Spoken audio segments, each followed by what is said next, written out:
আয়ারল্যান্ডের চিরসবুজ প্রকৃতির বুকে যেন নেমে এসেছিল এক টুকরো লাল সবুজের বাংলাদেশ। কর্মব্যস্ততার ক্লান্তি একপাশে সরিয়ে রেখে আয়ারল্যান্ডের বিভিন্ন শহর থেকে ছুটে এসেছিলেন প্রবাসী বাংলাদেশিরা। উপলক্ষ বাংলাদেশি লেডিস ক্লাব ইন কর্কের বার্ষিক মিলন মেলা ও গেট টুগেদার। নিজেদের মধ্যে ভ্রাতৃত্ববোধ বাড়ানো এবং নতুন প্রজন্মের কাছে পারিবারিক বন্ধন, সংস্কৃতি ও ঐতিহ্যকে তুলে ধরাই ছিল আয়োজনের মূল উদ্দেশ্য। আমরা এই সুন্দর দিনে ফ্রেন্ডস আর ফ্যামিলি এনজয় করতে আসছি, আর খাবারটা অনেক ভালো ছিল।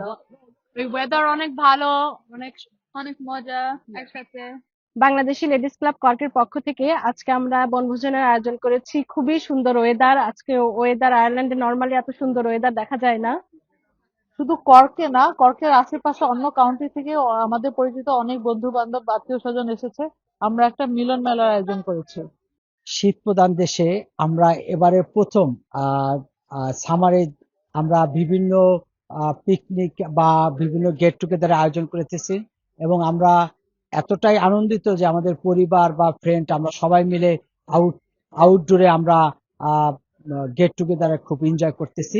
অনেকগুলো বাংলাদেশি ভাই বোন কর্কের এবং কর্কের কাউন্টি কর্কের মধ্যে আমরা একসাথে হতে পারছি।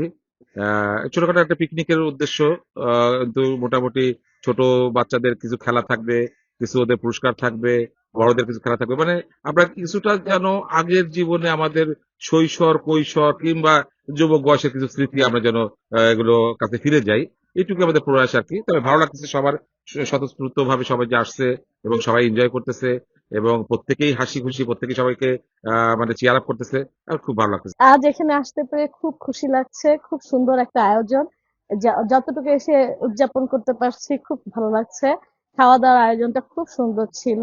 সবকিছু মিলায় বাচ্চাদের সুন্দর খেলার আয়োজন আছে।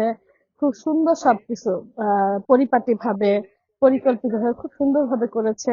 ভালো লাগলো। আয়োজকদের দাবি, এমন মিলন মেলা শুধু আনন্দের খোরাকই যোগায় না, বরং নিজেদের শিকড়ের সাথে বন্ধনকে আরো সুদৃঢ় করে।